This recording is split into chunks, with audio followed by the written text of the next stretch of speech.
इस एक देश में दो भारत बसते हैं। एक तरफ मुकेश अंबानी दुबई का सबसे आलीशान महल खरीद रहे हैं। 640 करोड़ में उन्होंने अपनी समुद्री कोठी खरीदी है। और दूसरी तरफ यह आंकड़ा, खुद सरकारी आंकड़े बता रहे हैं कि हर 100 व्यक्ति जो अपनी जान लेते हैं उनमें से 25 दिहाड़ी मजदूर हैं, डेली वेज वर्कर हैं। और पिछले 8 सालों में, जैसा कि आप ये ग्राफिक देख रहे हैं, पिछले 8 सालों में, पूरी स्क्रीन पर देखिए दोस्तों, पिछले 8 सालों में यह संख्या दोगुनी हो गई है। इसका मतलब क्या हुआ कि 2014 में 100 लोग जो अपनी जान दे रहे थे उनमें से 12 मजदूर थे। आज 100 लोग जो अपनी जान देते हैं उनमें से 25 दिहाड़ी मजदूर हैं। यानी कि 25 दिहाड़ी मजदूर जो मोदी सरकार को या भारतीय जनता पार्टी को वोट देते हैं, वो अपनी जान देने को मजबूर हैं।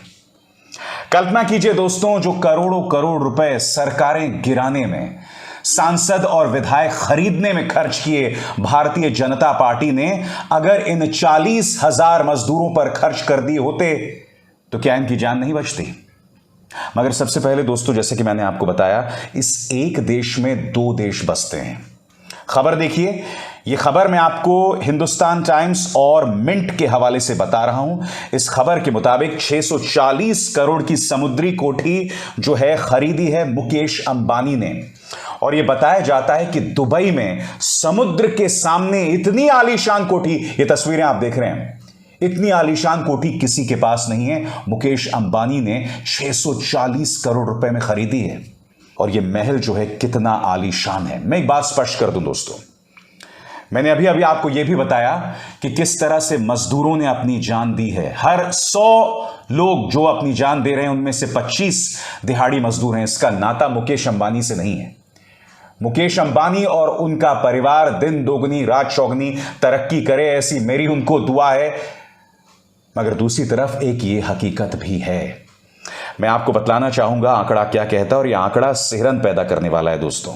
इस आंकड़े के मुताबिक साल 2021 में 1,64,033 लोगों ने अपनी जान दी थी, यानी कि आत्महत्या की थी। और उनमें से दिहाड़ी मजदूरों की संख्या है 42,004, यानी 25%। अब मैं आपको वो आंकड़ा, वो ग्राफिक, वो तस्वीर फिर दिखाना चाहता हूं। इसमें आप देख सकते हैं 2014 में कुल 1,31,666 लोगों ने अपनी जान दी थी। और इसमें से 12% दिहाड़ी मजदूर से, इनकी संख्या थी 15,735। 2015 में यह बढ़कर आंकड़ा जो है 12% से 17.8% हो जाता है। यानी कि कुल लोगों ने अपनी जान दी 1,33,623। इनमें से दिहाड़ी मजदूरों की संख्या थी 23,799। 2016 में आते हैं, कुल 1,31,008 लोगों ने अपनी जान दी। इनमें से दिहाड़ी मजदूरों की संख्या थी 25,164, यानी 19.2%। 2017 में 1,29,887 लोगों ने अपनी जान दी। इनमें से दिहाड़ी मजदूरों की संख्या थी 28,741। 2018 में यह आंकड़ा हो जाता है 22.4%। 2019 में यह आंकड़ा हो जाता है 23.4%। और 2020 में, जैसा कि आप देख सकते हैं, कुल लोगों ने जो अपनी जान दी थी वो थी 1,53,052 लोग। और इनमें से दिहाड़ी मजदूरों की संख्या थी 24.6%, यानी 37,666 लोग। डेली वेज वर्कर्स, मोदी के कार्यकाल में इनकी संख्या लगातार बढ़ रही है, जो लोग हताश होकर, जिंदगी से हारकर अपनी जान दे रहे हैं। याद कीजिए महाराष्ट्र में किस तरह से एकनाथ शिंदे और उनके साथ 40 विधायकों को पहले गुजरात लाया जाता है और उसके बाद उन्हें असम ले जाया जाता है। करोड़ों करोड़ खर्च होता है दोस्तों।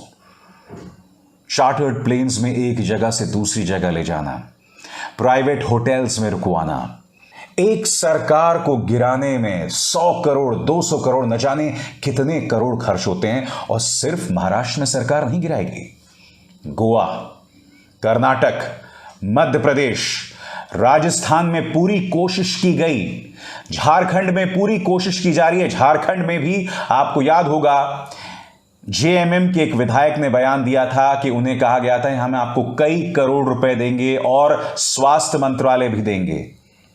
एक विधायक को कई करोड़ रुपए देना। मैंने आपको बताया 2021 का आंकड़ा फिर देखिए अपने स्क्रीन पर। कुल लोग जिन लोगों ने अपनी जान दी थी वो थी 1,64,033, जिनमें से दिहाड़ी मजदूरों की संख्या है 42,004। अगर इन लोगों को महीने का 5,000 10,000 रुपए भी मिल जाता तो क्या ये लोग अपनी जान देते? और आपको क्या लगता है इन दिहाड़ी मजदूरों ने अपनी जान क्यों दी? क्योंकि वो रोजी रोटी नहीं कमा पा रहे थे। वो अपने भूखे बच्चों को देखते थे तो वो ये समझ नहीं पा रहे थे कि मैं इनका पेट कैसे भरूं। इन्हीं दिहाड़ी मजदूरों का वोट लेकर मुख्यमंत्री आदित्यनाथ दोबारा मुख्यमंत्री बने। इन्हीं दिहाड़ी मजदूरों ने बिहार में छप्पर फाड़ भारतीय जनता पार्टी को वोट दिया। आज आजाद भारत के इतिहास में इतनी बुरी गत दिहाड़ी मजदूरों की कभी नहीं हुई है दोस्तों। कार्यक्रम की शुरुआत में मैंने आपको बताया इस एक देश में दो भारत बसते हैं। मैंने आपको बताया मुकेश अंबानी दुबई का सबसे जो आलीशान महल है समुद्र के सामने, उसे उन्होंने खरीदा। अडानी साहब पर देखें क्या जलवा है उनका। ऐसा जलवा है कि जिस अडानी को 2014 से पहले देश नहीं जानता था, आज वो दुनिया के तीसरे सबसे धनी व्यक्ति हैं। जी हां, कुछ दिनों पहले आंकड़ा आया था वो चौथे सबसे धनी व्यक्ति हैं। अब कुछ आंकड़े बता रहे हैं कि वो दुनिया के तीसरे सबसे धनी व्यक्ति हैं। इस देश के अंदर सच्ची खबरें दिखाने वाले एकमात्र चैनल एनडीटीवी को भी खरीदने वाले हैं। यह है जलवा अडानी साहब का। आज इस देश के जितने भी एयरपोर्ट्स हैं उन सब की जिम्मेदारी अडानी साहब के कंधों पर है। 2014 से पहले आप और हम ये सोच भी नहीं सकते थे। यानी कि मोदी काल में उनके जो परम मित्र हैं, चाहे मुकेश अंबानी हो या गौतम अडानी, उनका रुतबा लगातार बढ़ता गया, मगर गरीब मजदूर बद से बदतर होता गया। फिर से देखिए ये आंकड़ा दोस्तों आपके स्क्रीन पर। 2014 में हर 100 व्यक्ति जो अपनी जान देता था उसमें दिहाड़ी मजदूर होते थे 12। अब देखिए हर 100 व्यक्ति जो अपनी जान देता है 2021 में, दिहाड़ी मजदूरों की संख्या है 25।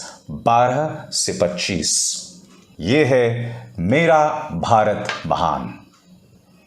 और कीजिएगा, आप और हम सोशल मीडिया पर रोजमर्रा की जिंदगी में हिंदू और मुस्लिम के बंटवारे के चलते अपने अंदर जहर भरते रहते हैं।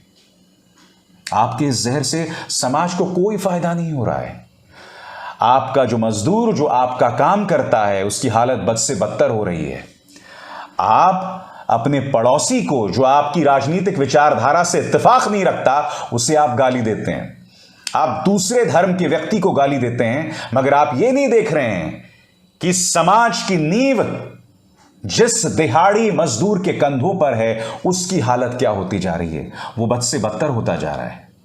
इसके बारे में आप क्या कहिएगा, बताइएगा जरूर मुझे। क्या अब भी इस खबर को उठाने के लिए आप मुझे गाली देंगे और ये कहेंगे कि आएगा तो मोदी ही? ठीक है, आएंगे तो मोदी ही, मगर आके करेंगे क्या बताइए? आएंगे, दोबारा आएंगे, गौतम अडानी नंबर 3 से नंबर 1 हो जाएंगे, मुकेश अंबानी के और भी ज्यादा कोठियां बढ़ जाएंगी, और आप अपने घर में बैठ के हिंदू मुस्लिम करते रहेंगे, अपने अंदर जहर भरते रहेंगे, अपना और अपने परिवार का नुकसान करते रहेंगे। आप करते रहिए। ये जिंदगी आपको मुबारक। नमस्कार।